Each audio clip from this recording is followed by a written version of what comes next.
الناس كلها وحشين. يعني بعض الأحيان في بعض الأفكار، ودي بقى مشكلة المشاكل اللي بتؤدي النهاردة إلى العنف السياسي، عدم قدرة الإنسان على التعرف على الأفكار الخاطئة، عدم قدرة الإنسان على التعرف على الأفكار الخاطئة. يعني زي ما أقول لك إيه، أنت دخلت عندك ماسورة بيبسي في البيت ولا لأ؟ هتقول إيه اللي أنت بتقوله؟ كلام بالظبط. لكن واحد تاني يقول الواحد يروح يقدم فين؟ أفكار خاطئة كتيرة بتحصل في المجتمع، في التنظيمات المختلفة اللي احنا شايفينها. مثلا الالتزام والطاعة الكاملة خطأ جسيم، لأنه إذ قال ربك للملائكة إني جاعل في الأرض خليفة. فالعلاقة بتاعت الإنسان مع ربنا أنه حطه خليفة، يعني اداله كل القدرات العقلية، اداله كل الإمكانيات أنه يقود حياته. ما ينفعش أن في هذا المجتمع الإنسان يقاد. ليه؟ لأنه جزء رئيسي من ذكاء الإنسان هو قدرته على التفكير التجريدي. التفكير التجريدي زي بالظبط لما اقول ايه، رأيت محمد أسدا في الطريق، مش معناه ان ليه ديل وانياب لا، معناه ليه معنى تجريدي آخر. ففقد الإنسان القدرة على التفكير التجريدي أو الاستسلام لمبادئ فكرية لبعض المجموعات أو لبعض القاطع لبعض مشكلة كبرى. ليه؟ ساعات لما بيحصل الخسارة بيحس ان يكون ضاع، لانه ما عندوش القدرة على التفكير او قدرته على التفكير معطلة بالطاعة. وهنا الحقيقة يجب ان احنا نقف عند التربية، لان احنا عندنا تربية في البيت في الأسرة، وعندنا تربية في المدرسة. طول عمرنا في الأسرة بنتذوق أنواع الثقافة الدينية المختلفة. أنا وأنا صغير كنت أروح مولد ده أسمع مشايخ، وأروح أسمع مشايخ. وبعدين في المدرسة أساتذتنا الكبار والمواد الدراسية كانت بتخلي الإنسان عنده قدرة على التمييز ما بين الجيد والسيء. لكن احنا النهاردة بقت الأسرة مش فاضية.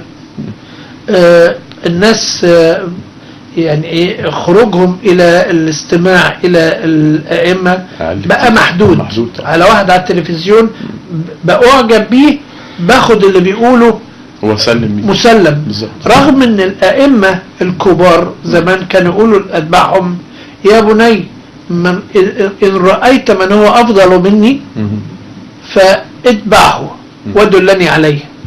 وكان الأئمة الكبار لما تيجي واحد إمام يعرف نفسه أو يكتب كتاب عن نفسه يقول في سنة كذا ذهبت إلى الشيخ فلان وحضرت كل محاضراته وأعطيت العهد وذهبت إلى الشيخ فلاني وأخذت معلوماته وأخذت منه العهد.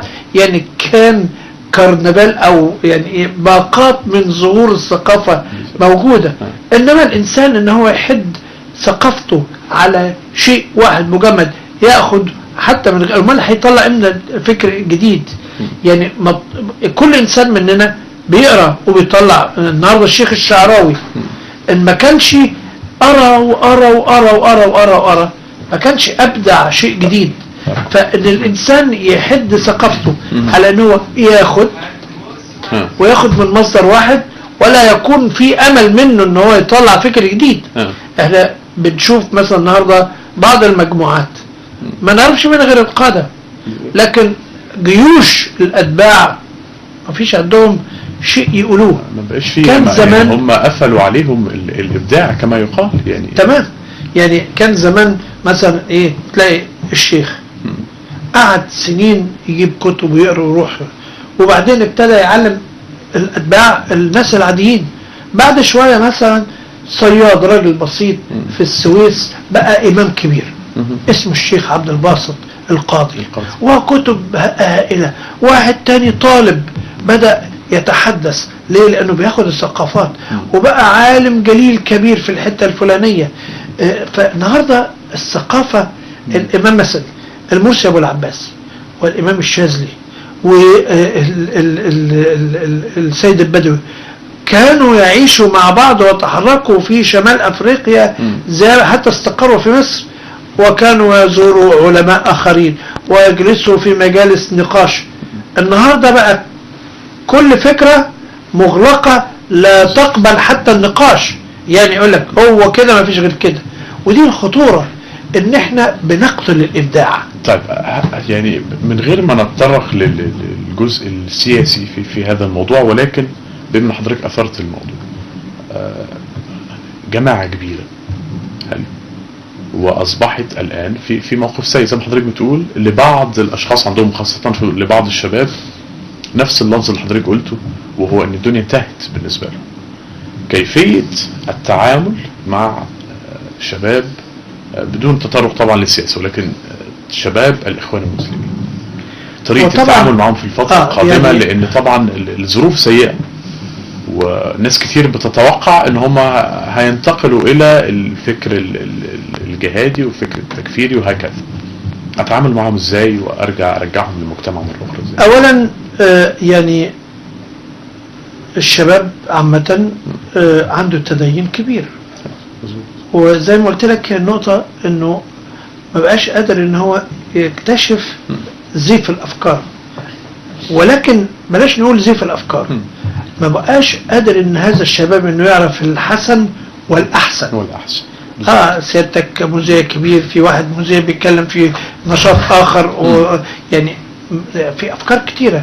انا بأدعوهم هذا الشباب المؤمن اللي مليان من جواه ايمان انه يتحرك لكي يقطف ظهور من مجالات دينية اخرى، من ائمة اخرين لديهم الثقافة الدينية الواسعة، كتابات متعددة.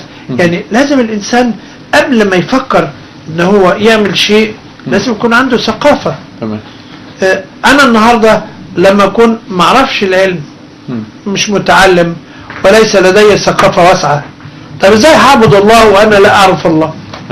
انما يخشى الله من عباده العلماء، لان كل ما الانسان اصبح عالم كل ما حس بنقصه في العلم. فنوت انا ازاي اكون عندي القدرة على عبادة الله من غير ما اعرف كل العلوم؟ فلا اقل من العلم الديني ان انا اعرف كل الفكر اللي موجود والثقافات المتعددة، وما بقاش ليا موقف انحيازي، لا ده انا ممكن ابقى زي الشيخ الشعراوي او الائمه المختلفين. انا بتكلم الشعراوي على اساس ان هو من احداثهم، او عمرو خالد وهو يتحدث الى الجمهور. ممكن انسان ساعتها لما يحصل على ثقافات متعدده يوم يهدي الناس، ولا يمكن تغيير الناس بالقوه.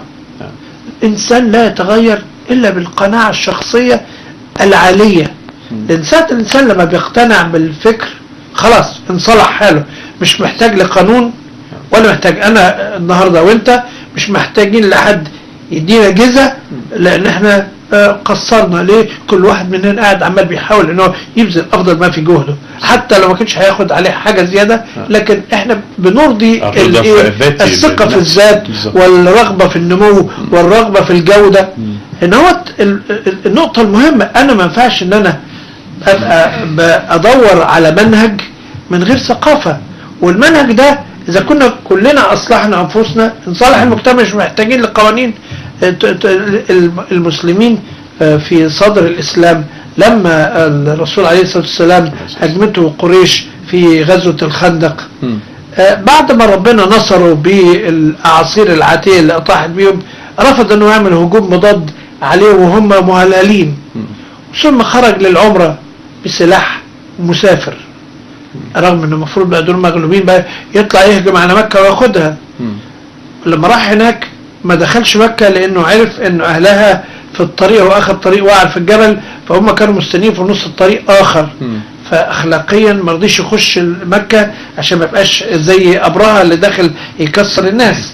وبركة العير، فبدأت المفاوضات واقنعوه انه يجي السنة اللي جاية يعمل العمرة بتاعته، فوافق. طب نكتب اتفاق، هذا اتفاق بين محمد رسول الله. قالوا لا، محمد بن عبد الله ماشي، ترجع بعد سنة ماشي، اللي يدخل في الإسلام من مكة ما تقبلوش في المدينة ماشي. وخلع